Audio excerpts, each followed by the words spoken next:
ini di Bandung ada sih hujan ya, tapi hujan panas, nggak besar juga, nggak banyak hujannya. Oh, di Mataram ternyata ya hujannya di sana ya.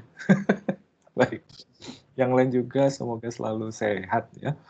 Baik, ini dengan kondisi di Bandung juga sebenarnya cukup apa ya, terkait dengan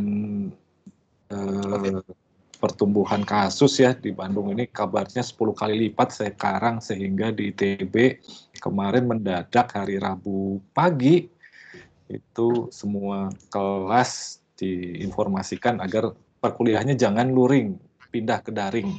Jadi, untuk 2 minggu ini Pak ya? Untuk 2 minggu ini. Tapi kalau kita dimungkinkan kuliah kita sistem intelijen selama tidak ada masalah, dimungkinkan kita menjalankan secara daring saja. Jadi kita itu semuanya sudah pernah merasakan kuliah. Jadi yang diluringkan itu yang baru dari SMA itu ya dengan budaya baru yang kaget-kaget gitu ya. Baik, ini sudah bertambah ya teman-teman yang sudah hadir. Kita mulai saja untuk kegiatan perkuliahan pagi ini sistem intelijen. Pak Suhardi sudah hadir? Oh belum ya, belum hadir. Sambil kita tunggu, saya nyalakan rekaman dulu. Oh sudah direkam ya. Baik, terima kasih. Kita akan memulai saja dengan diskusi kita. Ini kelihatannya akan menarik terkait dengan smart versus intelligent. Nah ini kita minta ya satu demi satu, walaupun cuma satu kalimat ataupun sama jawabannya ya, nggak apa-apa. Yang penting ngomong dan menampilkan, mudah-mudahan bisa menampilkan wajahnya supaya kita tetap ketemu terus, tetap kenal gitu, semakin kenal ya. Terutama saya sendiri nih supaya semakin hafal dengan seluruh peserta kelas ini. Kita mulai dari siapa ya? Atau kita mulai dari sini aja ya, dari yang ada di meeting ya, supaya urutannya nggak bingung. Nah, dimulai dari Pak Armi ya, boleh cerita. Nah, jadi gimana hasil pencariannya? Silakan. Jadi sempat baca-baca juga itu terkait kalau cerdas itu orang yang belajar memahami sesuatu kemudian bisa mengimplementasikan apa yang dia belajarkan dengan kecerdasan. Kalau intelijen itu lebih ke kapasitas Pak, kemampuan dia, kecepatan dia dalam membelajar. Itu intelijennya. Semakin cepat dia memahami, membelajar sesuatu, semakin intelek dia. Intelijen. Kemudian intelijen itu bisa diukur, bisa diukur kemampuan intelijen itu tertentu seperti tes IQ seperti itu Pak. Kalau pintar tidak bisa diukur. Itu yang saya pahami sebenarnya ini Pak. Terima kasih. Oke, terima kasih Pak Armi. Kita langsung saja ya, lanjut saja dulu ya. Mau jawabannya sama, mau beda nggak apa-apa, tapi kita kumpulkan dulu. Berikutnya, oh ini udah siap, Citra Rizky Utami, silakan.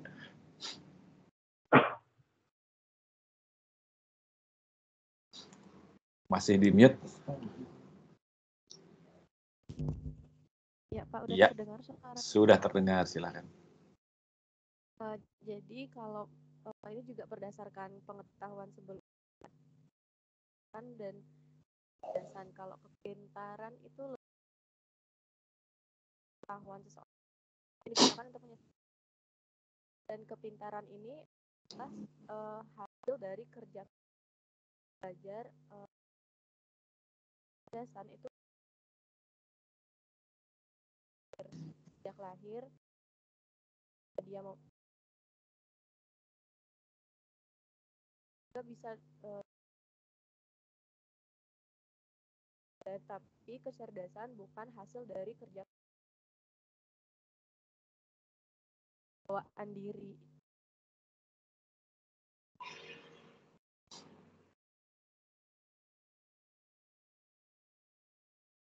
Terdengar Pak?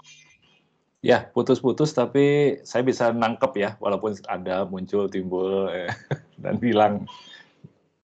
Oke. Izin matiin ini ya Pak, Kamera boleh, silakan.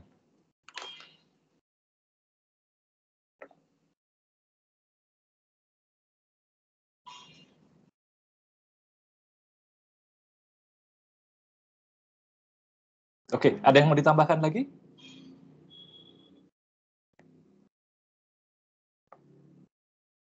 Dari saya cukup, Pak. Oke, ya. Ini sudah saya catat ya tadi. Walaupun suaranya hilang timbul, tetapi tetap keyword-keywordnya ini bisa dicatat. Baik, berikutnya geser saja. Armi Satria, Citra Rizky, Esa. Nah, ya Esa.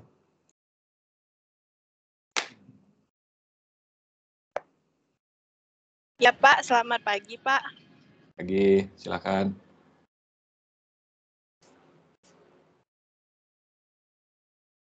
Ya Pak, menurut saya Pak, untuk intelijen itu artinya adalah kecerdasan yang memang seseorang miliki dari semenjak ia lahir, tanpa perlu ia berlatih sedemikian rupa. Sedangkan kalau misalnya itu smart atau pintar, kemampuan seseorang yang ia miliki jika ia berusaha belajar dengan tekun, barulah ia memiliki kepintaran itu, Pak. Nah, terus juga kalau untuk intelijen, itu dia bisa diukur dengan IQ. Sedangkan kalau untuk pintar atau smart, itu dia tidak bisa diukur, Pak. Sedangkan untuk cara pemikiran juga, kalau misalnya smart, itu dia bisa, berpikir secara kritis juga, tapi kalau intelijen itu dia cara berpikirnya out of the box, jadi jarang terpikirkan oleh orang lain, begitu Pak. Sekian. Oke, terima kasih Esa. Lanjut aja dulu terus ya, silakan Firdaus. Ya Pak. Ya. Siap, selamat pagi Pak. Pagi. Ya Pak, mungkin udah banyak yang menceritakan tentang perbedaan smart dan intelijen itu kurang lebih hampir sama ya Pak, mirip-mirip. Mungkin saya menambahkan sedikit aja Pak, apa yang disampaikan oleh teman-teman terkait yang kalau di intelijen mungkin hampir sama Pak, pengertian yang yang saya tangkap juga. Nah kalau yang smart itu, dia itu merupakan perilaku yang datang melalui pembelajaran dan mengadopsi perilaku yang dipelajari dari waktu ke waktu, sehingga dia bisa dibilang kecerdasan yang dilakukan yang diperoleh gitu Pak. Sedangkan kalau intelijen itu given gitu Pak. Sudah diatur. Baik Pak, itu Pak. Oke, terima kasih ya. Mirip tapi tidak sama sih sebenarnya. Nanti kita simpulkan ya. Oke. Jadi saya memang ingin mendengar walaupun bilangnya sama tapi tetap ingin mendengar. Nggak apa-apa diulang lagi juga. Baik, berikutnya ya lanjut. Fitri, silakan. Puspita Sari Budiana. Iya Pak, sudah terdengar Pak suaranya? Sudah. Yang smart dan intelijen, kalau yang smart itu menurut saya pengambilan keputusan based on teori dan pengetahuan. Kalau untuk intelijen itu pengambilan keputusan yang mengutamakan logika, pikiran praktis, dan pengalaman. Teori itu hanyalah pendukung biasanya. Itu Pak, cukup. Oke, ya terima kasih. Ini juga sudah benar jawabannya, tapi dipandang dari sudut yang lain. Ya. Menarik nih kalau dilihat dari berbagai sudut pandang. Baik, berikutnya Pak Heru, silakan. Baik Pak, terdengar suara saya Pak? Aman Pak. Ya sama saja sih Pak, saya hanya akan mengulang saja Pak. Silakan. Kalau saya secara umum smart itu Pak merupakan kuantifikasi dari pengetahuan yang dimiliki. Ini bisa diperoleh dari pembelajaran dan dari pengalaman juga Pak, pengalaman hidup. Kalau intelijen, lain hal merupakan kemampuan seseorang untuk mengaplikasikan pengetahuan yang dimiliki. Berbeda dengan smart, ini adalah sesuatu yang dimiliki dari lahir. Intelijen juga mempengaruhi kemampuan seseorang dalam memperoleh pengetahuan. Sebatas itu Pak. Oke, baik, mantap. Terima kasih Pak Heru. Lanjut, Luki silakan. Ya baik Pak, makasih Pak. Suara saya terdengar Pak? Aman, jelas, silakan. Kalau menurut saya melihat dari salah satu sosok orang terpintar di Indonesia, almarhum Eyang B.J. Habibie, Bapak Dirgantara juga termasuk alumnus dari ITB. Kenapa beliau dikatakan sebagai orang terpintar? Karena ada ukuran. Nah, smart dan intelligent ini ada ukurannya. Kalau smart tidak dapat diukur, tapi kalau intelligent dapat diukur. Makanya itu kenapa adanya tes IQ. Nah, sehingga kecerdasan seseorang itu dapat diukur, sedangkan menurut saya kalau kepintaran seseorang itu relatif, Pak. Nah, sehingga kalau misalkan pintar itu atau smart itu dapat diraih dengan belajar, mengumpulkan informasi, sehingga orang tersebut mendapatkan teori tentang sesuatu hal. Namun kalau dari intelijen sendiri, menurut saya dipandang dari sudut problem solving ya Pak. Jadi kalau misalkan orang yang cerdas itu biasanya problem solvingnya itu bagus. Secara tidak langsung juga kalau misalkan saya memiliki anak Pak, masih kecil 4 tahun. Kalau saya tanya hitungan, saya katakan pintar. Tapi kalau misalkan dia mencoba inisiatif sendiri, mencari solusi sendiri, saya katakan cerdas. Begitu Pak. Paling dari saya segitu Pak. Terima kasih. Terima kasih. Menarik sekali pakai contoh lagi dari kehidupan sehari-hari. Nah ini Pak, mohon maaf potong Pak. Izin saya menyimak kuliah sambil perjalanan, ada keperluan 30 menit ke depan, Pak. Oh, silakan. Lagi pula ini direkam. Kalau sampai terlepas ini Mas bisa menyaksikan rekamannya ya nanti ya. Siap, Pak. Baik, berikutnya Muhammad Rizky. Nah, silakan. Baik Pak, apa suara saya sudah terdengar? Jelas, silakan. Baik Kak, kalau saya ngarahinnya ini lebih ke arah hardware sama programnya sih ya Pak.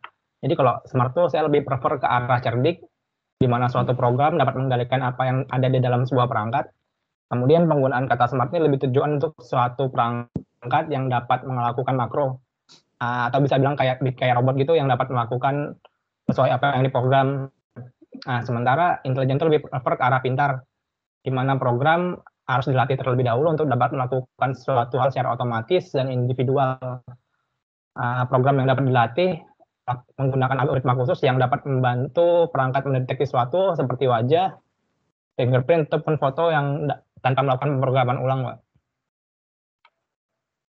Oke, baik. Catat dulu. Oke, baik. Terima kasih. Ini dilihat dari sudut pandang program nih langsung nih ya. Kalau biasa programming nih. Bagus. Terima kasih. Nah ini kan, jadi segala sesuatu bisa dipandang berbeda dari sudut pandang yang berbeda pula ya. Baik, berikutnya Muhammad Ainun Rafiq. Silakan.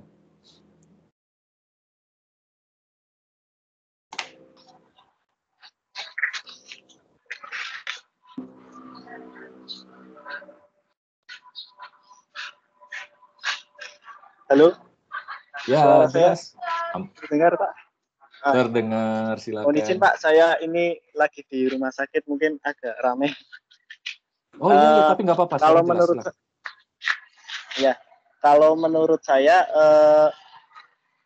untuk smart itu merupakan pengembangan teknologi yang sudah ada, kemudian diberikan tambahan fitur dan kemampuan. Terutama di bidang informasi dan komunikasi. Sebagai contoh, jika jam tangan dulu hanya digunakan untuk melihat waktu dan tanggal, saat ini jam tangan ditambah berbagai macam fungsi dari mulai monitoring detak jantung pengguna, saturasi oksigen, dan sebagainya. Ditambah pula fitur-fitur yang dapat digunakan untuk menunjang komunikasi, seperti mungkin untuk berkomunikasi dengan perangkat mobile atau smartphone dari pengguna, sehingga fitur-fitur yang tadinya cuma hanya untuk melihat waktu dan tanggal ini meningkat banyak.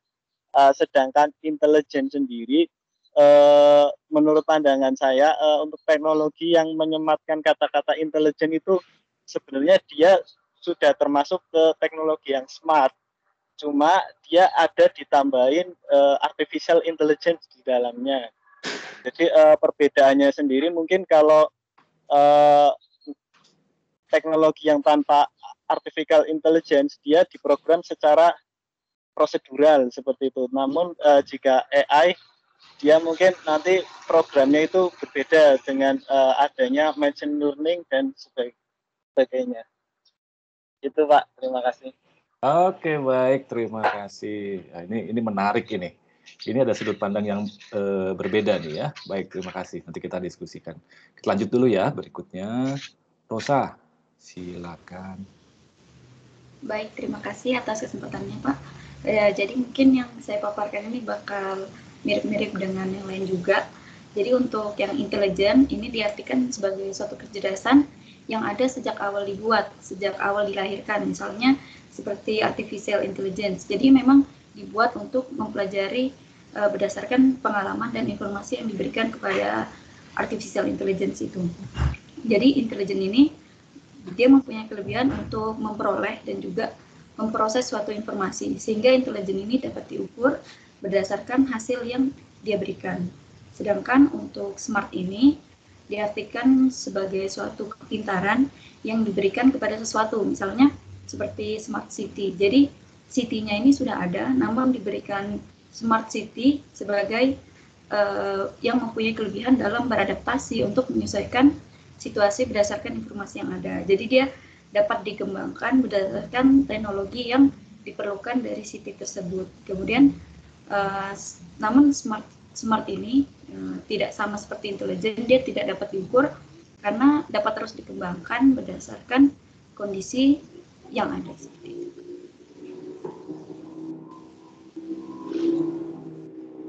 Oke, baik. Terima kasih. Mohon maaf, saya ada ini ya.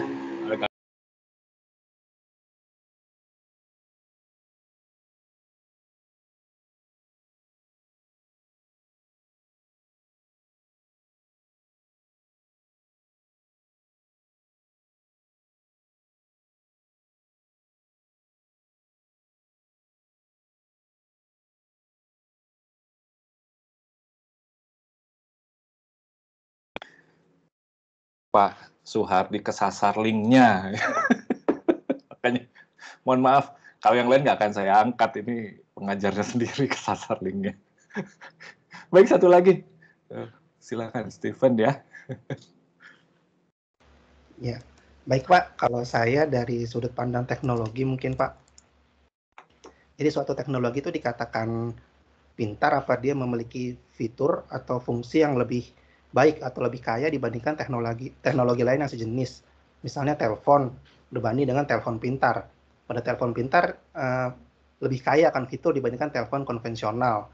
Sedangkan kalau untuk intelijen itu berarti dia memiliki kemampuan, teknologi memiliki kemampuan untuk menganalisa dan kemudian mengambil keputusan. Misalnya saja untuk teknologi face detection yang mampu menganalisa dan mencocokkan wajah seseorang. Mungkin itu, Pak. Oke, terima kasih. Yang belum siapa? Sudah semua? Saya belum, Pak. Oh iya, ayo lanjut. Mohon maaf, tadi ada itu kendala sama keluarga di anak saya ada sakit, Pak. Oh iya nih. Jadi bantu dulu, tadi ada kemarin itu, Pak. Sering muntah sama internet editor, bantu dulu soalnya. Waduh. Iya. Terima kasih nih masih sempat mengaktifkan kamera aktif di kuliah nih. Silakan. Iya Pak. Baik Pak. Langsung jawaban Pak atau gimana ya Pak? Cerita aja. Pendek aja. Baik Pak. Sebenarnya saya beberapa referensi Pak yang saya dapatkan. Pertama dari ada forum Pak, forum Quora-nya. Jadi kalau menurut forum, kemudian yang kedua tuh memang dari beberapa dictionary sih dari kamus-kamus. Cuman coba elaborasi juga di beberapa artikel. Nah, kalau yang saya temukan, referensi pertama dari Quora itu, kalau smart system itu, dia sistemnya sudah ada keterhubungan dengan sensor. Jadi ada juga keterhubungan antara sensor dengan data. Nah, itu yang dikatakan smart system, menurut salah satu forum di Quora yang membahas itu. Sedangkan kalau intelligent system itu, dia yang sifatnya cerdas dalam hal algoritmanya, misalkan menggunakan neural network, uji logik, dan juga evaluatory algorithm itu. Tapi kalau dari segi kamus yang saya dapatkan itu, misalkan dari Cambridge ya Pak, kalau itu hampir mirip antara smart sama intelligent gitu. Dua-duanya tuh pintar dan juga cepat. Nah, cuman kalau yang smart itu cepatnya dalam berpikir dan juga bertindak. Sedangkan kalau misalkan yang intelijen itu cepat dalam hal memahami. Nah, itu sih Pak yang saya dapatkan. Selain itu, selebihnya saya baca di modul 2 Pak yang sudah upload di Edunext. Gitu, Pak. Baik, sebenarnya sudah ada di Edunext, tapi barangkali juga kurang jelas, nanti akan kita ringkas ya, kita jelaskan, karena memang apa yang ada di Edunext itu baru dari satu sudut pandang, sementara saya sendiri juga banyak berdiskusi dengan pakar-pakar, jawabannya itu beda-beda gitu deh. Walaupun menuju ke arah yang sama, tapi dari sudut pandang yang berbeda, dan semuanya sudah tercakup di sini. Jadi dari setiap pandangan yang lain-lain juga ini menarik sekali nih. Jadi ketika saya bicara dengan profesor siapa, ini ternyata ada di sini semua profesornya. Terima kasih. Ini semoga ini cepat sembuh. Tadi juga yang sedang di rumah sakit, ini siapa ya, Mas Ainun ya, Taufik ya. Jadi mudah-mudahan nggak ada apa-apa itu ya. Baik. Amin. Terima kasih banyak Pak. Selamat pagi Pak Suhardi. Ini mohon maaf saya kayaknya lupa ngasih linknya di Pak Suhardi nih. Ya. Pagi semuanya, Pak Sony semuanya ya. Saya ikut ini kemarin ada urusan jadi. Tapi saya kameranya off dulu ya, baru nyampe ke West tadi. Oh iya. Baik, izin Pak Suhardi, ini baru saja diskusi mengenai apa itu smart, apa itu intelligent. Ini tadi sama-sama semuanya sudah menyampaikan pendapatnya masing-masing terkait apa itu smart dan apa itu intelligent. Nanti mau kita coba simpulkan dari hasil diskusi tadi. Nah, apakah dari Pak Suhardi ada yang ingin disampaikan dulu? Silakan Pak, ini sih ceritanya makan panjang sih Pak, barangkali Bapak. Ya, apa rencana perkuliahan, silakan Bapak. Ya, jadi ini kuliahnya kan sistem intelijen, kemudian sistem intelijen lebih banyak akan membahas dari sisi how to apply intelligence system on specific area ya. Nah, saya lihat ini wajah-wajahnya saya nggak asing ini dari RMKI ya. Kemudian dari LTI juga ya. Nah, jadi nanti kalau Pak Sony akan banyak menyampaikan tentang artificial intelligence, tentang keilmuannya, kemudian metodologi dan teknik yang sudah dikembangkan dari awal sampai sekarang. Nah, saya akan lebih banyak melihat dari sisi how to apply it in the specific area ya, khususnya di cyber security and forensic, atau nanti kalau bagi yang dari dari LTI mungkin saya akan juga mengajak untuk menerapkan ini atau utilize artificial intelligence untuk improving service system performance gitu ya. Performance dalam hal performance di sini bisa kita lihat dari sisi kenyamanan penggunaan, ketelitian, kecepatan dan sebagainya. Nah, tentu karena kuliahnya sistem intelijen, maka kita akan bicara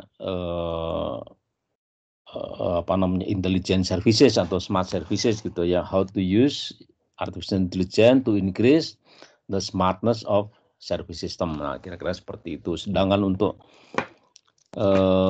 yang dari RMKI kita akan menggunakan itu untuk improving security system maupun forensic capability ya.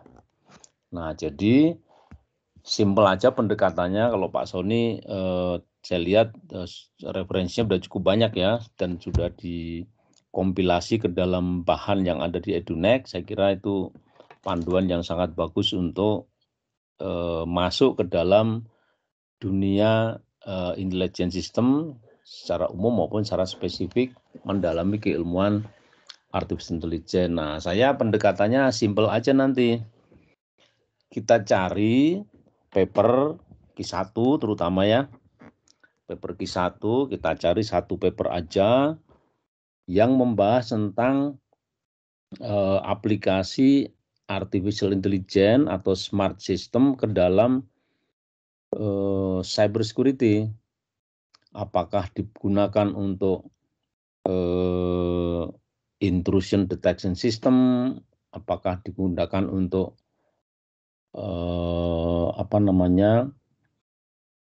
anti malware, apakah digunakan untuk kriptografi dan sebagainya. Nah, jadi ambil satu paper Q1 terutama yang membahas tentang aplikasi artificial intelligence di bidang security forensik, kita pelajari, kita implementasikan gitu. Nah, pendekatan saya simpel seperti itu, Pak Sony. Jadi nanti sambil kuliah ini berjalan, masing-masing nanti bisa mencari paper itu ya. Nah, saya juga mungkin akan menunjukkan beberapa contoh paper yang relevan. Nah, masing-masing memilih.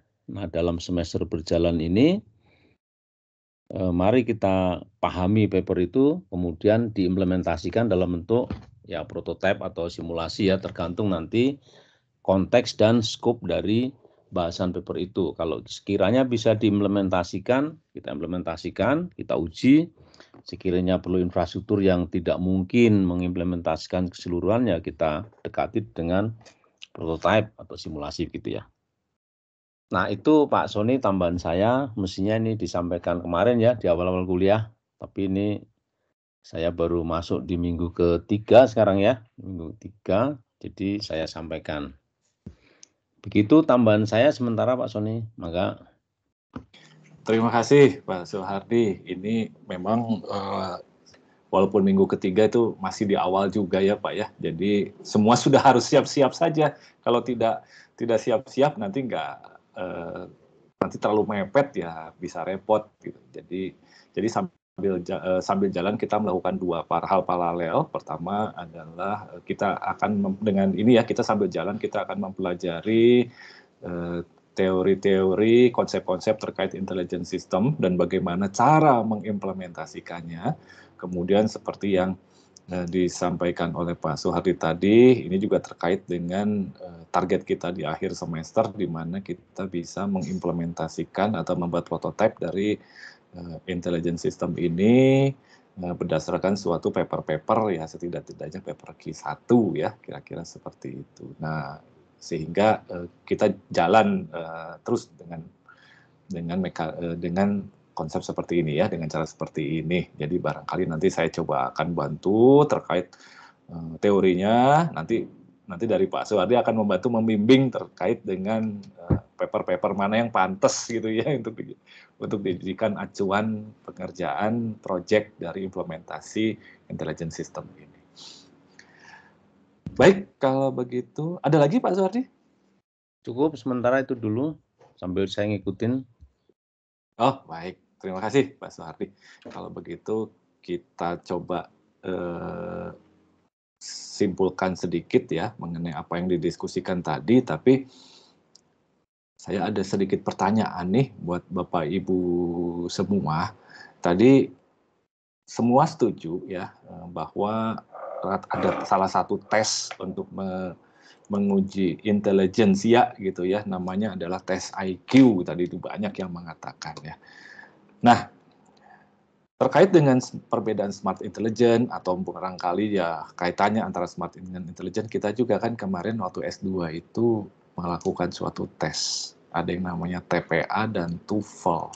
Nah, kalau TPA dan TOEFL itu mengukur apa ya? Apakah ada yang diukur terkait dengan apakah mengukur smart, apakah mengukur intelijen, apa bukan kedua-duanya? Nah, ini minta pendapat nih. Silakan. Boleh di chat juga boleh kalau ada yang punya pendapat. Ukur smart sepertinya Pak ya. Ukur smart ya Pak Heru ya. Oke. Iya Pak. Ada lagi pendapat lain? Terima kasih Pak Heru. Ada lagi? Pendapat? Silakan ya. Ini kita diskusinya bebas sekali nih di sini nih. Kemarin karena ya. Kalau saya sih lebih ngukurnya ke intelijen sih, Pak. Buat mengaplikasikan apa yang kita pelajari sehari-hari. Oke, baik. Udah macam-macam pendapatnya ya. Ada lagi? Saya izin berpendapat, Pak. Yuk. Kalau menurut saya mengukur intelijen, Pak, karena di sana emang tes potensi yang digali, kemudian kalau teori-teori pendukung kepintaran itu yang akan mendukung pengukuran kecerdasannya gitu, Pak. Iya, oke. Terima kasih, Mas Loki. Ada lagi?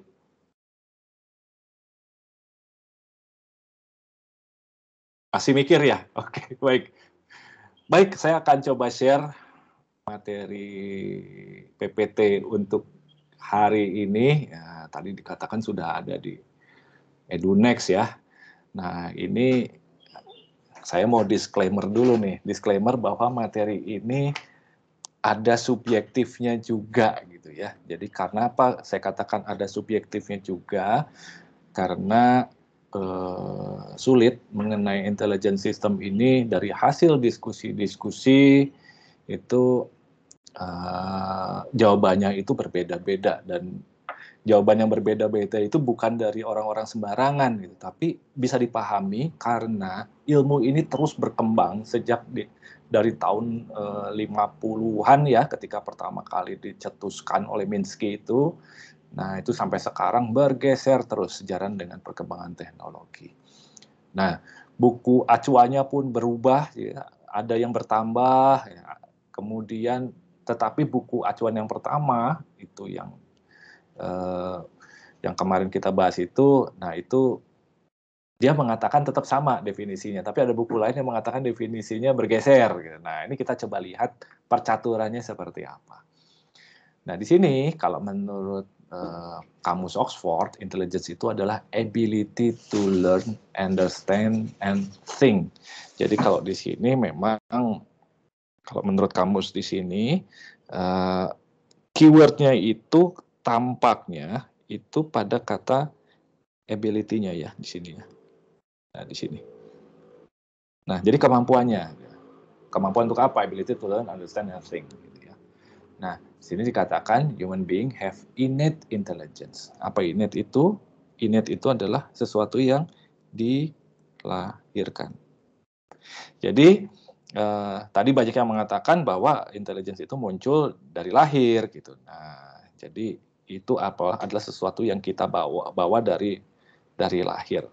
Nah, from a single cell organism. Nah, kemudian dari situ muncul adanya definisi pemahaman, ada smart, ada intelligent.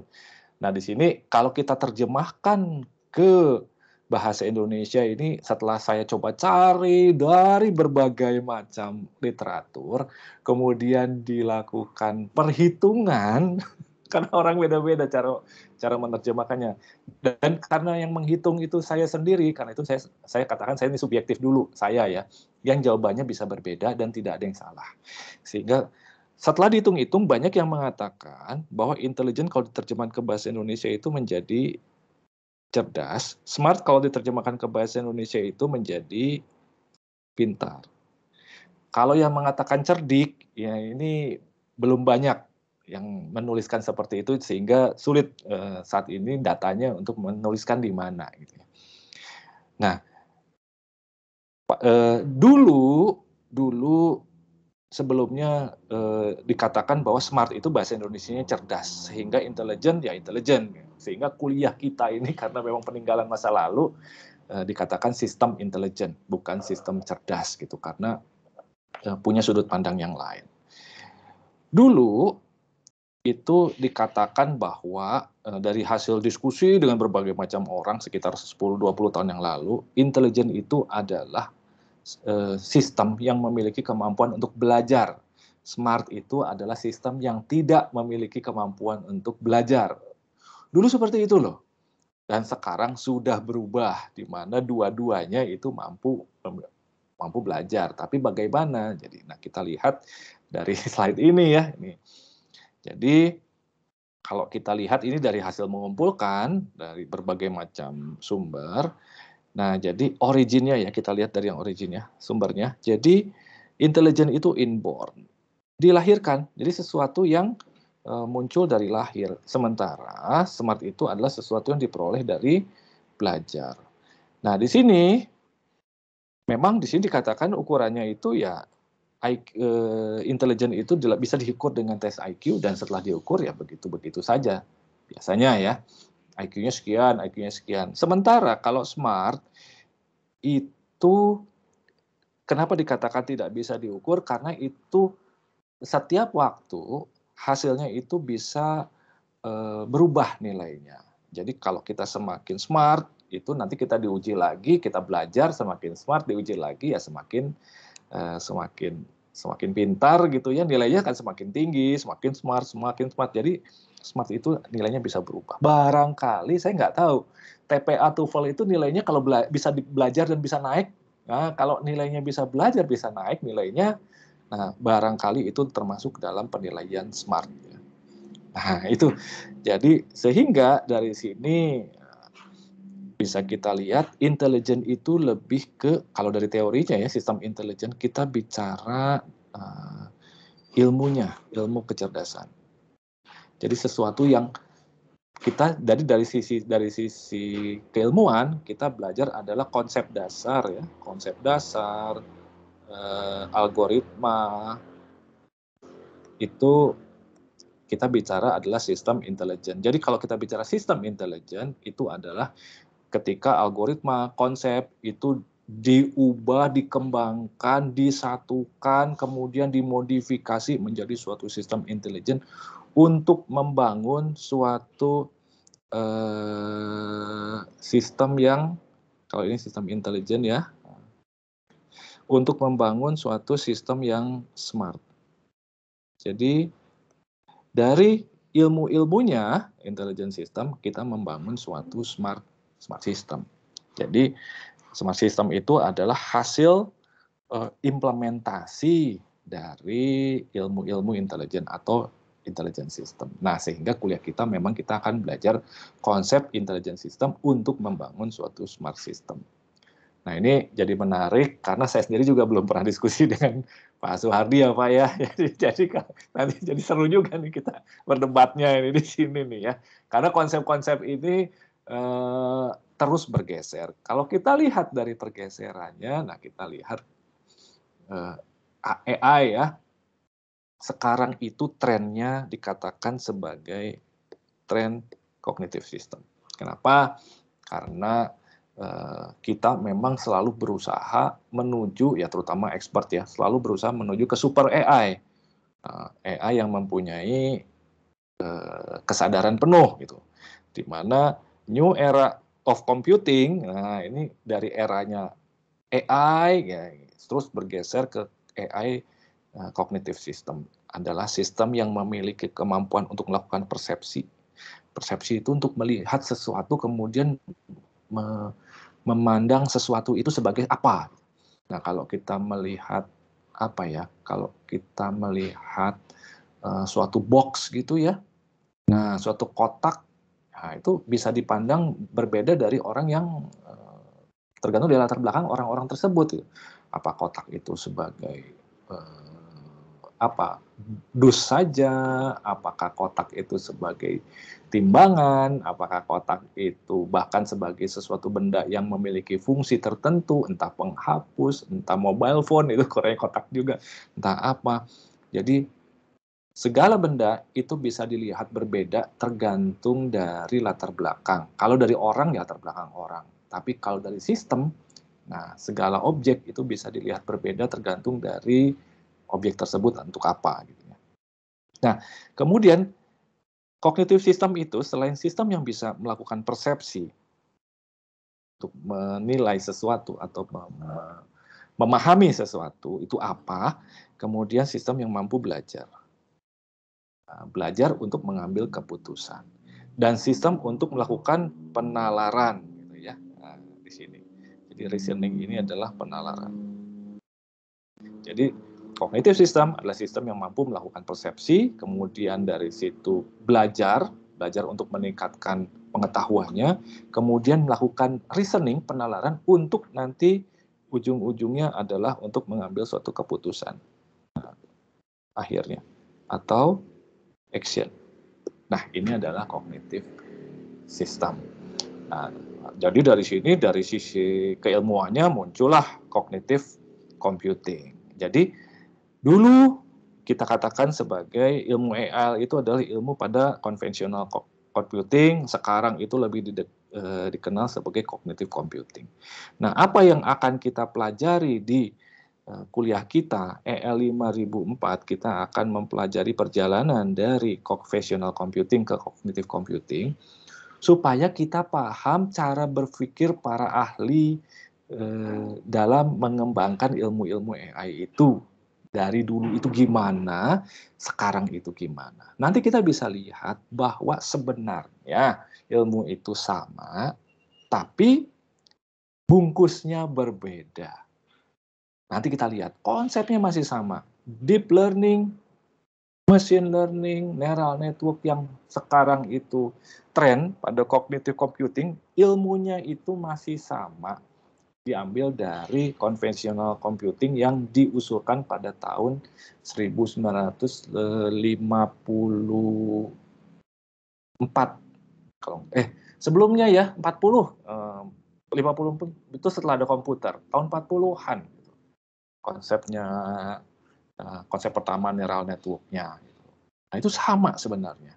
Hanya perbedaannya nggak terlalu besar. Nanti kita akan coba lihat. Nah, supaya kita melihat bahwa bagaimana kita bisa mengembangkan sesuatu, ya kita harus melihat dari asalnya, sehingga nanti diharapkan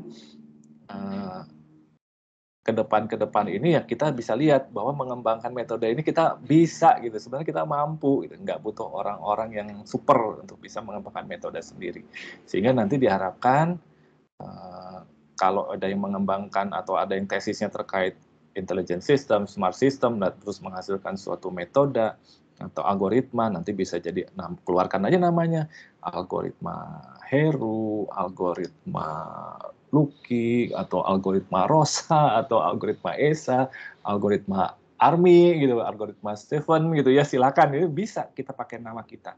Rata-rata algoritma juga menggunakan namanya sendiri, gitu ya.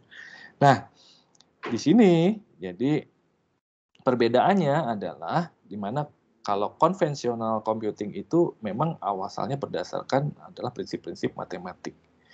Nah, kemudian sejalan dengan waktu, sejalan dengan perkembangan komputer, datanya semakin banyak sehingga perhitungannya semakin kompleks, sehingga perhitungannya dalam arti bukan lagi menggunakan prinsip matematik, tapi bukannya itu adalah tanda kutip. Seolah-olah bukan menggunakan persamaan matematik, padahal itu di dalamnya persamaan matematik juga. Sebenarnya gitu loh. Nanti kita akan lihat ya. Jadi yang namanya learning itu nggak begitu learning aja. Learningnya itu adalah dengan menggabungkan beberapa persamaan matematik sederhana di dalamnya. Tapi jumlahnya sangat besar sehingga kelihatan kompleks. Nah, dari situ kita bisa membangun ya, kita bisa melihat dan kita bisa meniru, mencoba meniru bagaimana ya manusia untuk membuat keputusan di sini. Jadi ini ada 4 langkah bagaimana manusia itu memahami sesuatu kemudian membuat keputusan. Dan inilah langkah-langkah pada konsep intelligent system yang akan kita lakukan, dimulai dari yang konvensional sampai yang cognitive computing. Dimulai dari pertama, sama dari dulu sampai sekarang. Observasi dulu ya, identifikasi masalah, kemudian kita melakukan interpretasi, membuat hipotesis, kesimpulan awal. Dari situ kita melakukan uji coba untuk menguji hipotesis kita. Nah, dari situ kita membuat kesimpulan dan memutuskan sistem seperti apa yang cocok untuk menyelesaikan suatu masalah. Nah, jadi intinya memang ujung-ujungnya intelligent system itu ya untuk problem solving, untuk menyelesaikan masalah manusia gitu ya dalam menjalankan kehidupannya. Nah, jadi tren mengenai cognitive computing ini terus berkembang karena terkait dengan keinginan untuk membuat super AI dan melihat kondisi bahwa perbedaan saat ini yang kenyataan yang ada bahwa yang namanya data yang banyak itu saat ini itu umumnya 80% itu tidak terstruktur, unstructured. Kalau unstructured itu berarti rumit, sulit untuk saling dikaitkan, tidak memiliki format yang sama. Nah, akhirnya bagaimana mengolahnya itu harus spesial. Tidak bisa pakai metode yang lama yang hanya mengurusi, kalau yang konvensional itu structured data. Structured data itu dia formatnya sama, ukurannya relatif kecil. Nah, di sini ukuran yang besar, datangnya cukup cepat, ini ya. Kemudian juga data itu macam-macam dari berbagai orang dengan berbagai macam bahasa. Dan bahasanya itu bukan sekedar bahasa yang ada di kamus, tapi juga bahasa yang digunakan sehari-hari. Nah, sehingga memiliki grammar, konteks, dan budaya yang berbeda. Jadi sesuatu yang diucapkan sama, itu bisa berarti berbeda, konteksnya berbeda. Nah, sehingga di sini bisa kita lihat bagaimana data itu banyak yang implisit, ambiguous, kompleks ya, dan memiliki tantangan nih dalam memprosesnya. Nah, akhirnya bagaimana ini? Kalau kita ingin membangun suatu super AI, gitu ya. Jadi bagaimana sistemnya bisa memahami problemnya berdasarkan konteksnya tadi. Nah, jadi bukan berdasarkan sesuatu yang kaku, persamaan matematik ya. Memahami konteksnya. Gitu ya. Baik, ini barangkali juga terlalu konsep ya, nggak apa-apa. Yang penting ada keyword-keyword yang sudah bisa kita kenali dulu kata-katanya ya. Nah, sehingga apa yang dituju untuk kedepannya ini adalah membangun suatu cognitive computing. Bagaimana membangun sistem yang mampu beradaptasi, mampu belajar, dan mampu membuat dirinya semakin cerdas. Nah, ini. Nah, dari sini akhirnya bagaimana perkembangan teknologinya dan bagaimana perkembangan terminologinya kita lihat ya. Di sini ada beberapa terminologi, ada AI, ada machine learning, ada deep learning, ada neural network. Ini semua akan kita pelajari dalam kuliah kita ya. Nah, kita coba lihat satu-satu dari yang istilahnya paling tua ya, AI, artificial intelligence. Nah, ini di sini dikatakan di bawah ini kadang-kadang terminologinya ini sering dipertukarkan ya, tapi sebenarnya sedikit berbeda karena memang ada irisannya.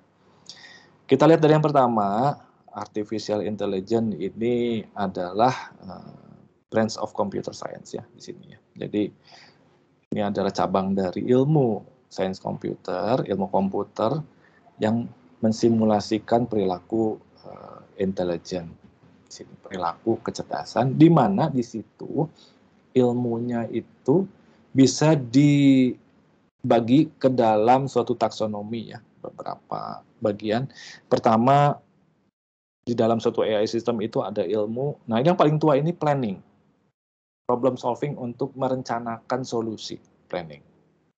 Kemudian di situ ada reasoning. Kemudian ada learning ya. Nah, awalnya itu dalam literatur ini hanya 3 atau 4 sebenarnya. Yang pertama yang paling tua itu adalah di sini nggak ada ya, searching. Nah, ini 1A, 1B gitu ya. Searching dulu. Searching apa? Searching for answer, mencari solusi. Mencari solusi terhadap sesuatu. Nah, dari situ akhirnya merencanakan sesuatu, terus reasoning, menalar, terus learning. Nah, kemudian dari situ akhirnya melebar. akhirnya diturunkan, ada problem solving, knowledge, creativity, social intelligence, manipulation, motion, perception gitu ya. Ini adalah turunan-turunannya. Nah, kita di kuliah kita tidak akan mempelajari semua, tapi kita akan mempelajari yang pertama adalah ini, searching. Ini akan kita pelajari, ini yang konvensionalnya. Kita akan pelajari itu. Kemudian kita akan pelajari reasoning. Jadi kita mulai di sini memahami bahwa segala sesuatu itu nggak bisa konvensional, tapi fuzzy. Tetapi di sini ada sesuatu yang memang bisa berbeda antara keputusan dari satu orang ke orang lain. Nah, sehingga mulai samar ini lingkungannya. Ini mulai tidak terkontrol ya, mulai unstructured di sini. Nah, kita perpindahannya di sini kita akan belajar bicara fuzzy system. Ini satu pertemuan di sini. Nanti konvensional satu pertemuan, fuzzy system satu pertemuan, kemudian nanti kita akan banyak belajar di learning. Nah, bagian dari artificial intelligence yang learning ini, nah di sini di bawahnya namanya adalah machine learning. Kita akan masuk ke machine learning. Jadi machine learning itu adalah bagian dari AI ya, di mana dia sistem yang mampu membuat keputusan berdasarkan hasil belajar. Nah, di sini katakan tanpa diprogram secara eksplisit. Tanpa diprogram secara eksplisit. Rasanya nggak diprogram. Padahal sebenarnya bagi orang AI ini tetap ada program. Tetap ada program atau tetap diprogram. Nah, akhirnya bagaimana programnya itu berjalan? Nanti pada saat belajar machine learning, kita akan mencoba membuat keputusan ini menggunakan machine learning, dan kita menggunakan neural network, tapi kita tidak pakai komputer. Kita pakai tangan, nanti pakai kertas, pakai pena. Kita coba sendiri. Kita hitung sendiri. Kita turunkan sendiri, pakai matematikanya. Nah, nanti dari situ kita bandingkan kalau pakai komputer gimana, kalau pakai algoritma machine learning gimana. Nah, dari situ akhirnya kita bisa menalar. Nah, sehingga kita bisa paham bagaimana sih suatu mesin itu belajar. Dari situ nanti kita sampai pada kesimpulan akhir bahwa kecerdasan mesin itu masih jauh sebenarnya dari kecerdasan manusia. Nantinya gitu ya, nantinya ya.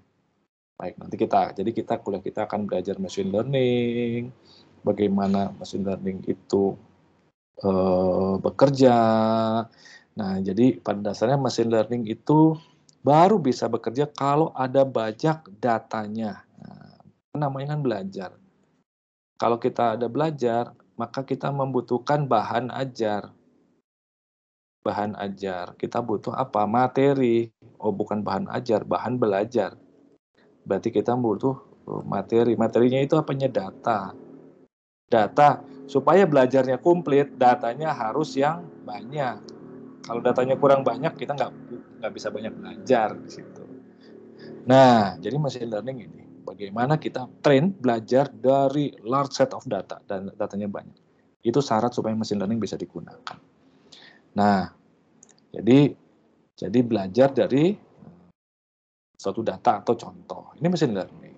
Nah, machine learning ada lagi turunannya, yaitu deep learning. Deep learning itu adalah turunannya, subset dari machine learning, di mana di sini deep learning itu adalah machine learning yang menggunakan neural network di situ. Nah, jadi menggunakan machine learning yang menggunakan konsep neural network, tetapi di sini neural network yang lebih kompleks dinamakan deep learning. Nah, neural network sendiri diusulkan pertama kali tahun 1941. Tuh ya. Nah, jadi deep learning yang sekarang itu cara kerjanya masih sama dengan yang dulu. Konsepnya masih sama dengan yang dulu. Hanya bedanya apa? Lebih kompleks. Nah, kompleksitasnya seperti apa nanti kita bahas ya. Jadi pada dasarnya deep learning itu adalah machine learning atau neural network yang digunakan untuk menyelesaikan masalah-masalah yang kompleks yang tidak bisa diselesaikan oleh neural network biasa. Jadi apa itu neural network? Neural network itu adalah model dari saraf manusia. Jadi ini model syaraf ya, model jaringan syaraf. Model jaringan syaraf. Yang ditiru memang jaringan syaraf manusia. Nah, di mana kalau yang dikatakan neural network, nah kira-kira gambarnya seperti ini. Ini neural network nih. Yang kecilnya. Sebenarnya ya. Nah, yang ini, yang besarnya ini sebenarnya deep neural network. Sederhana ya. Neural network itu adalah yang jaringan sarafnya, yang sel syarafnya, ini adalah sel syaraf. Neural network itu adalah model jaringan saraf yang sel sarafnya sedikit. Deep neural network adalah neural network yang jumlah sel sarafnya banyak berlapis-lapis. Nah, itu bedanya hanya di situ. Cuma ya masalah branding ya di sini ya. Nah, kita nanti bisa paham di situ. Jadi, nah problemnya apa? Kalau neural network yang sarafnya sedikit ya bisa diproses dengan komputer yang biasa-biasa aja. Tetapi begitu sel sarafnya banyak, di mana masing-masing sel saraf melakukan komputasi, nah ini mulai mabok nih, sehingga perlu komputer yang lebih canggih, perlu GPU untuk memprosesnya. Nggak bisa pakai CPU biasa. Nah, ini, jadi ini semua yang akan kita pelajari ini sebagai awal dulu ya. Jadi kita akan pelajari semua, AI, machine learning, deep learning, neural network. Ini kita pelajari di kuliah sistem intelligent. Ada lagi, seringkali kita mendengar istilah data science. Apa itu data science? Data science itu ya beda tujuannya ya. Jadi data science ini adalah metode untuk mengekstraksi pengetahuan ya berdasarkan data yang sangat besar, big data biasanya. Apa itu big data? Kapan data itu dikatakan big data? Bila data itu memiliki apa saja ukuran yang berbeda, kecepatannya berbeda, macam-macam besar, dan formatnya juga macam-macam. Nah, ini ketika data dengan berbagai ukuran, ada yang besar, ada yang kecil, semua masuk semua, kecepatannya juga macam-macam. Ada data yang masuk jam segini, ada data masuk yang menit ke segini. Nah, ini bagaimana kita bisa mempercaya kalau data yang sama tapi masuknya di waktu yang berbeda dan formatnya berbeda-beda. Nah, bagaimana mengolah itu semua untuk mendapatkan pengetahuannya, dapatkan informasi, ini adalah ilmu dari data science. Contohnya adalah Google Traffic ya, Google Traffic yang melihat kemacetan. Nah, itu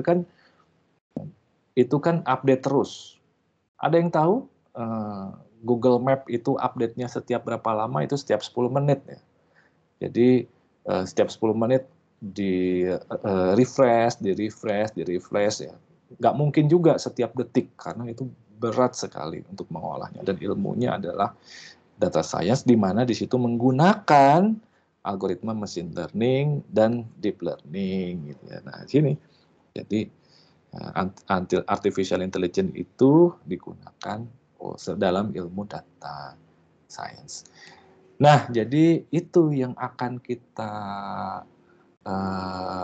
pelajari di perkuliahan kita ya. Jadi machine learning itu ya subset dari AI ya tadi dikatakan ya. Kemudian juga deep learning itu merupakan subsetnya lagi dari machine learning. Nah, di dalamnya, jadi kalau di mana deep learning, ya deep learning ada di sini. Deep neural network, ya, atau deep learning, Dan di sini ya ada neural network. Gitu ya. Nah, jadi kira-kira itu sebagai pengantar untuk hari ini. Nah, jadi sesuai dengan penjelasan tadi, mana ya? Yang ini. Jadi ini kita minggu ketiga ya. Jadi minggu depan, week 4 rencananya kita akan minggu depan masuk ke searching, konvensional AI ya.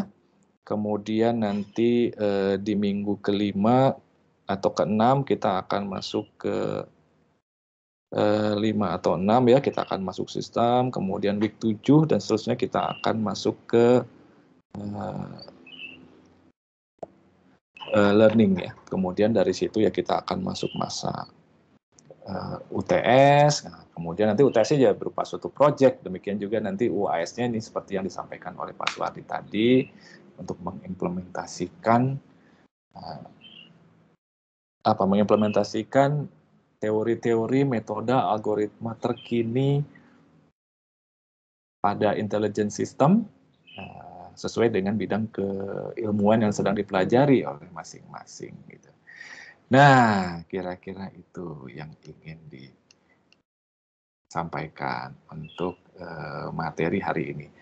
Nggak usah detail ya, karena terlalu banyak juga nih kalau terlalu detail, nanti bisa dibaca lebih lanjut di materinya. Nah, sampai di sini silakan bila ada yang ingin ditanyakan atau yang ingin didiskusikan atau disanggah, karena ini menarik, ini selalu menarik nih kuliah ini. Silakan.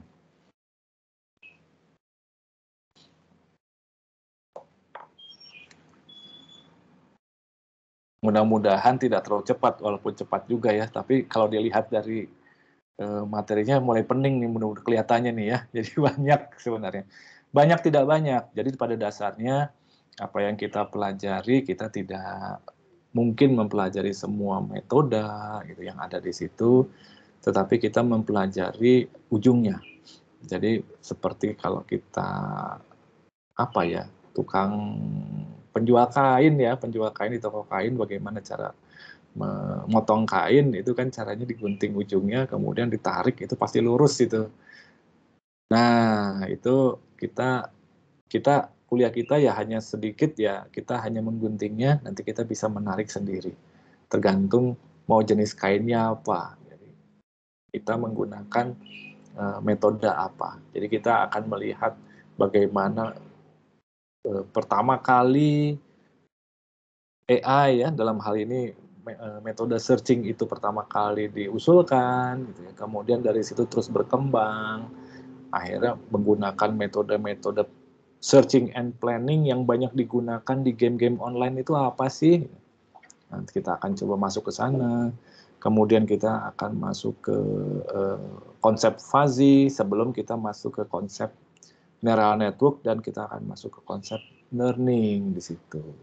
Apa yang diinginkan, kemudian dari situ akhirnya apa yang bisa diselesaikan ya, dengan metode-metode ini. Akhirnya kita tergantung dari bidang kita. Nah, bidang kita ya kalau di keamanan informasi bagaimana memanfaatkan teknologi dari sistem intelijen untuk menyelesaikan masalah-masalah pada keamanan informasi, pada bidang TI, LTI, IT service, kemudian juga pada bidang lainnya ya, elektronik, biomedik ya, silakan. Baik, ini biasanya kalau ngomong ini paling lama 20 menit harus berhenti nih. Kalau enggak nanti tumpah, ini nanti bingung. Oke, kita lanjutkan dengan diskusi lagi. Ada yang ingin pertanyaan? Silakan.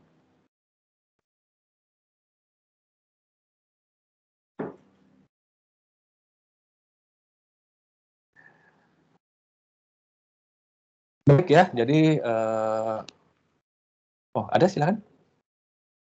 Izin Pak, gini, dulu kan kalau FB itu Facebook ya, awal-awal dia nampakin fitur itu kan setiap ada komen, semua teman-teman kita, semua posting teman kita akan ditampilkan ke beranda kita.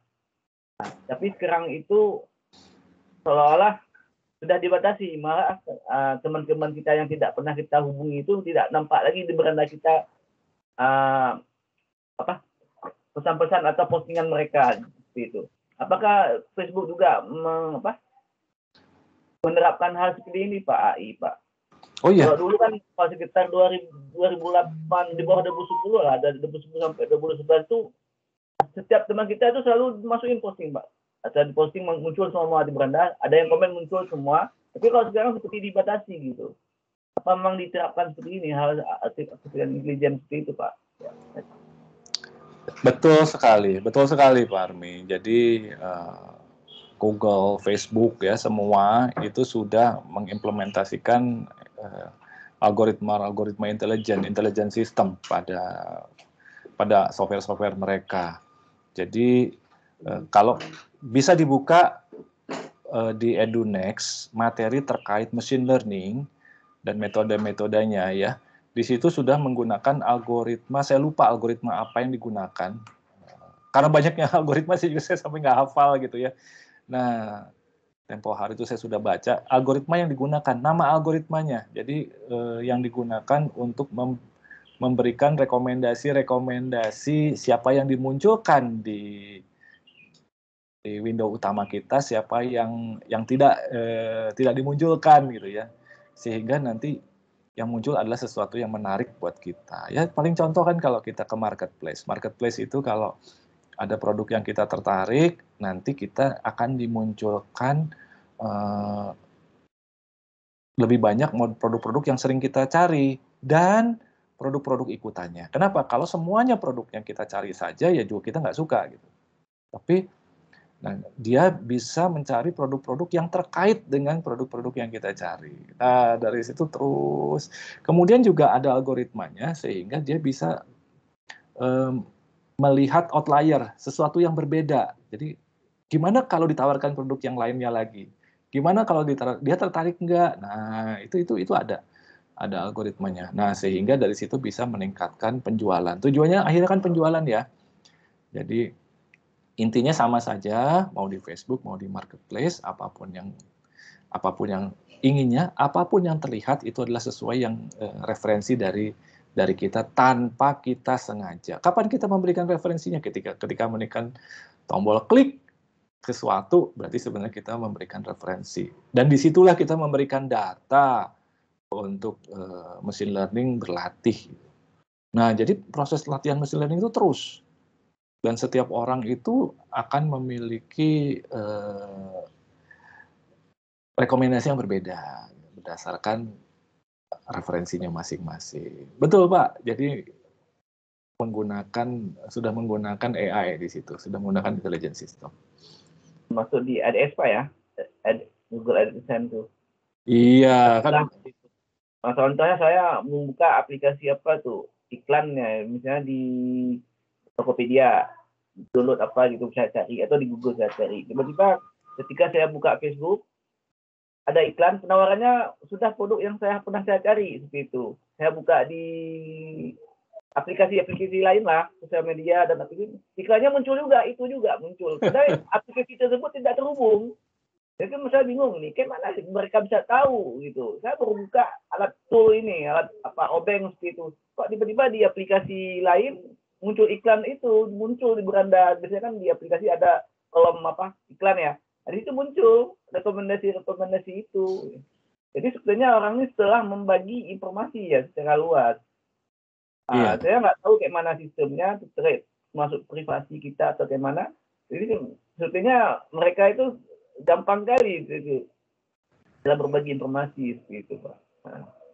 Nah ini ada sesuatu yang pernah saya baca tapi barangkali nanti Pak Suhardi yang lebih tahu jawabannya ya. Terkait dengan hak dan privasi, ada kebijakan atau peraturan yang berlaku di negara-negara yang namanya opt-in dan opt-out. Saya juga lupa ingat. Jadi ada negara yang mengatakan bahwa privasi itu bisa dibagi sebelum dia menolak. Jadi defaultnya itu dibagi. Nah, ada privasi yang baru bisa dibagi ketika dia mengizinkan.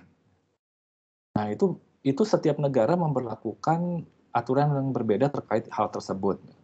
Saya pernah baca ya, tapi saya sendiri mesti baca lagi nih. Ini dari yang apa informasi nanti saya kira akan lebih mendalami itu tentang opt-in dan opt-out. Jadi tempo hari ya pernah ribut kan, WhatsApp itu akan berbagi informasi dengan Facebook gitu ya. Dan itu bisa tidak berbagi kalau kita tidak setuju. Nah, jadi kita harus secara sengaja mengklik tidak setujunya gitu di situ. Nah, itu ya karena itu aturan opt-in-nya gitu. otomatis.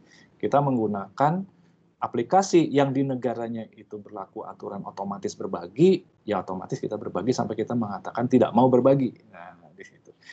Nah, jadi memang akhirnya karena sudah dibuat secara otomatis sudah berbagi, ya begitu kita klik di satu marketplace, itu jadi informasinya itu langsung di-share ke mesin pencari, dan di situ ketika kita sedang menjalankan aplikasi, ya akhirnya keluar rekomendasi yang advertising ya, yang sesuai dengan kita belanja di suatu toko tertentu. Padahal kita kan mengatakan kok seolah-olah kan nggak ada hubungannya, padahal itu saling berbagi informasi.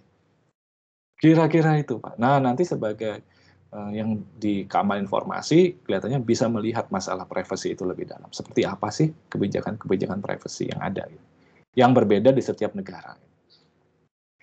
Baik, terima kasih ya. Mudah-mudahan bisa memberikan pandangan lain. Ada lagi? Silakan.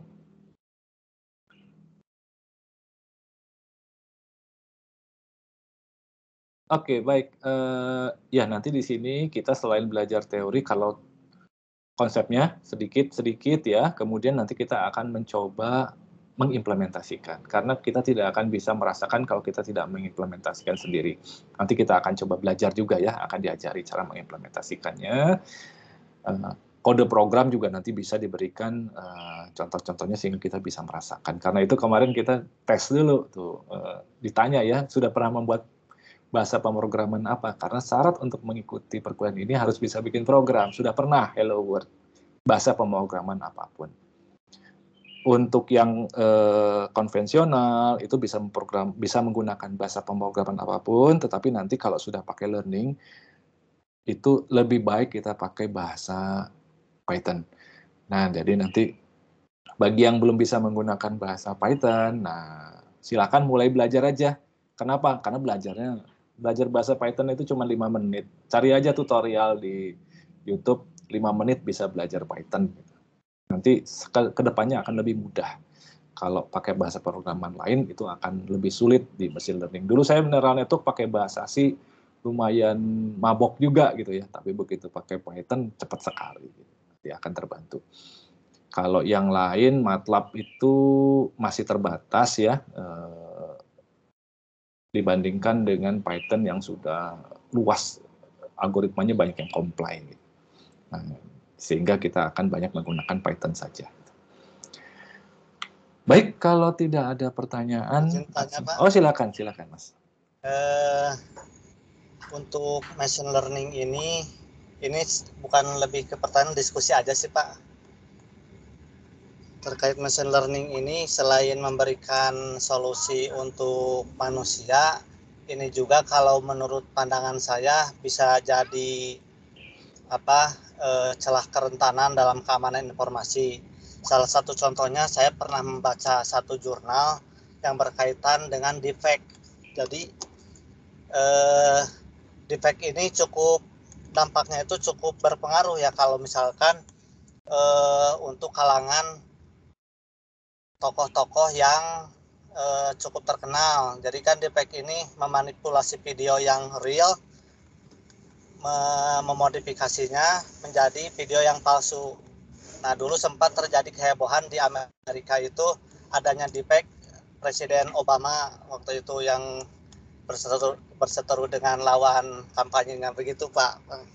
Mungkin itu juga bisa menjadi celah vulnerability buat keamanan informasi Pak. Paling dari saya segitu Pak.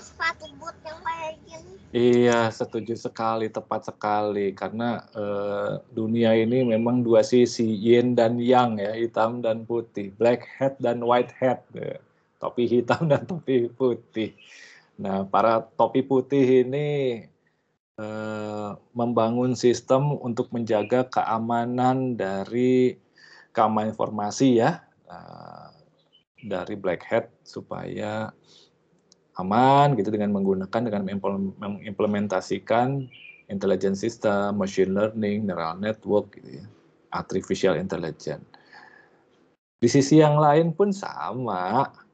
Jadi para penjahat-penjahat cyber pun menggunakan teknologinya untuk mendapatkan keuntungan. Nah, akhirnya dari sinilah yang penting buat kita. Nah, di sinilah kita sebagai agen-agen keamanan informasi ini yang tugas kita paling utama itu adalah membawa kesadaran ya buat masyarakat segala resiko ya dari dua sisinya. Nah, sehingga kalau bicara keamanan informasi, nah bagaimana cara menggunakan perangkat dengan aman? Karena intelligence system pasti digunakan di kedua sisi tersebut. Karena pakarnya juga ada di dua sisi tersebut, di sisi topi hitam dan di sisi topi putih ya. Jadi, nah sekarang tergantung kembali lagi kepada kitanya. Terima kasih ya, Mas Luki. Benar banget ya, setuju ya. Oke. Ya, sama-sama Pak. Makasih Pak. Baik. Boleh. Kalau ada yang ingin sharing lagi, silakan. Izin bertanya, Pak. Oke, silakan. Langsung saja.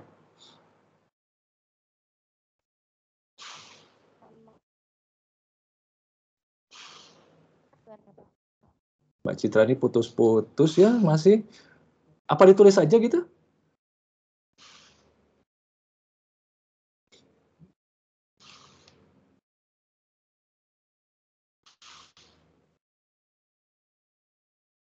Kalau memungkinkan lewat chat, boleh?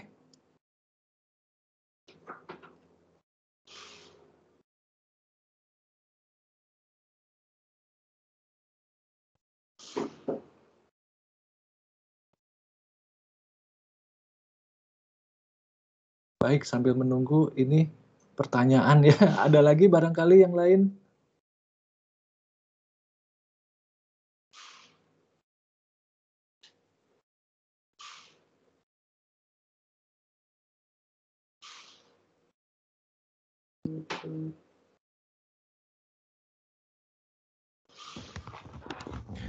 Apakah dalam kuliah ini nanti pengimplementasian bersinggungan dengan hardware? Nah, itu adalah opsional. Jadi, apakah nanti akan diimplementasikan di IoT, apakah akan diimplementasikan di sistem instrumentasi, itu silakan ya.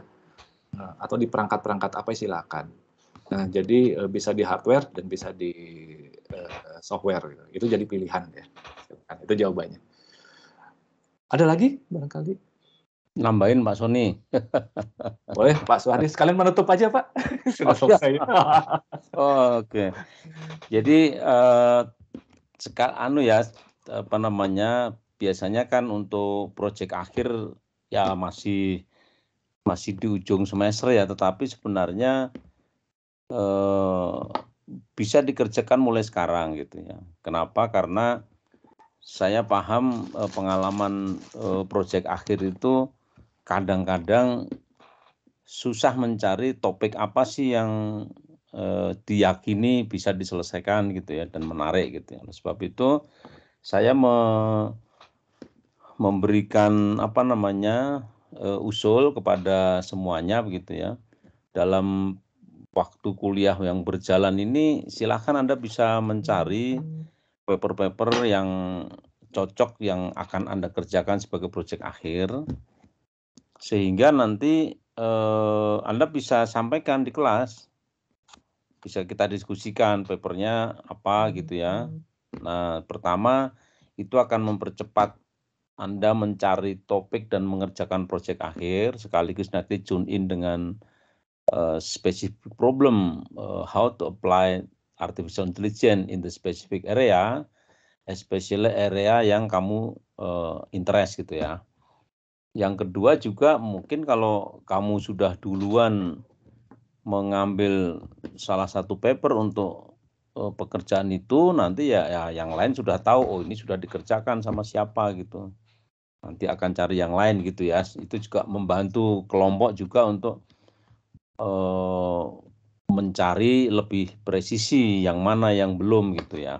Nah, saya kira itu yang pertama. Yang kedua, tadi ya menyambung beberapa pertanyaan yang sudah, saya mengencourage Anda semua untuk membuat sebuah proyek yang memang mengarah kepada real case itu ya, yang nanti bisa dilanjutkan, apakah nanti akan berupa sebuah hak cipta atau paten atau menjadi sebuah produk. Itu saya kira saya mendorong ke sana ya, karena proyek untuk kuliah S2 ini saya kira banyak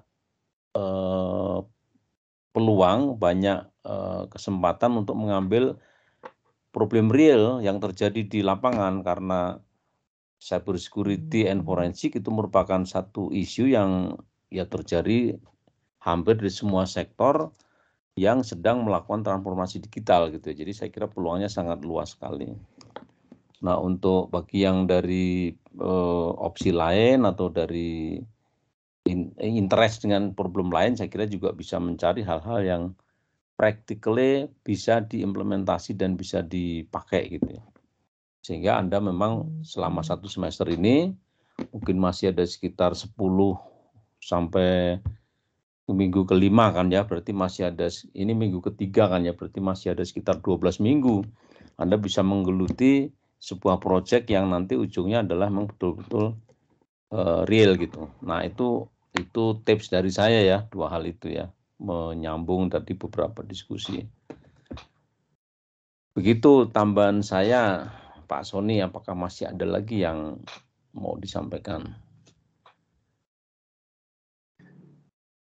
Baik, terima kasih Pak Suhardi. Barangkali nanti langsung saja kita buka formnya. Yang form itu terbuka, bisa dilihat semua.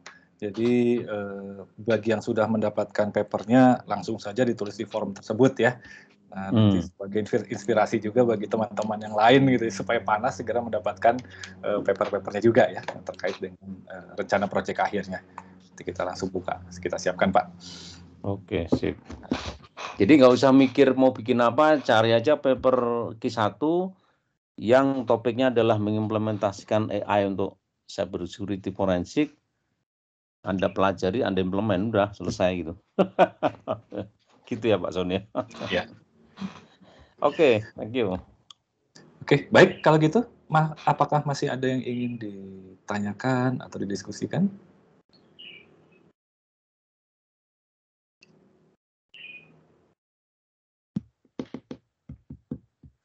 Baik, kalau begitu. Izin, Pak. Oh iya, Pak. Silakan. Ya, ini kalau misalnya kita mengacu ke salah satu paper Q1 gitu ya Pak, itu kan setiap paper kan memiliki dataset. Nah, dataset ada yang bersifat privasi ya Pak, nggak di share gitu Pak. Nah, kalau misalnya kita menggunakan dataset yang berbeda dari paper tersebut, tapi metodenya sama Pak, untuk cara misalnya mendeteksi atau cara apapun gitu, boleh nggak sih Pak? Iya, sebelum Pak Suhardi memberikan jawaban, saya jawab dulu ya. Jadi pada dasarnya proses belajar itu kan 3 tahap. Meniru, mengembangkan, dan mencipta. Kita mencoba mencari paper Q1 ini tujuannya untuk meniru. Nah, meniru apa yang bisa kita tiru. Setelah itu, kalau S2 itu ya kita harus setidak-tidaknya mengembangkan. Jadi dengan metode yang ada di paper Q1 itu, kita menggunakan dataset yang berbeda, berarti kita sudah tahap mengembangkan menggunakan dataset yang lain di situ. Nah, nanti dari situ kita bisa mengembangkan metodenya, akhirnya menciptakan sesuatu yang baru. Akhirnya kita mencipta yang tadi dikatakan berhasil untuk mendapatkan paten-paten. Kalau sudah dapat paten itu berarti kita sudah sampai ke tahap mencipta. Itu yang sedang kita latih di sini. Kira-kira itu ya. Silakan. Pak Suhardi ada jawaban lain? Ya, kalau dataset saya kira bergantung ya, ada beberapa dataset yang open ya untuk ngetes sesuatu, misalnya image recognition atau untuk ngetes IDS itu biasanya ada beberapa dataset yang bisa dipakai meskipun nggak cukup ya, itu kan untuk tes awal. Jadi prinsipnya mana yang bisa dipakai ya pakai aja. Kemudian kalau di dalam paper itu menggunakan dataset yang tidak bisa diakses secara publik gitu ya, dan kita nggak bisa dapatkan, ya ambil aja idenya gitu. Ambil ide, di situ bagaimana prinsip dan algoritmanya, implement aja, datanya yang lain gitu. Gitu ya. Baik Pak, terima kasih. Baik, ada lagi? Silakan.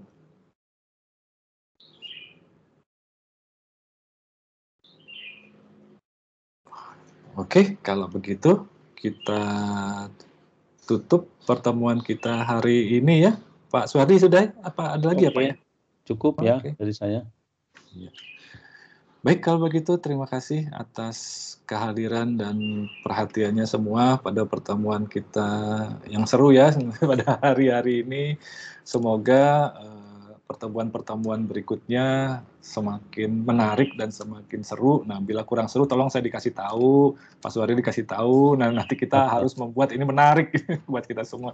Biar seneng gitu bikin membuat proyek akhirnya.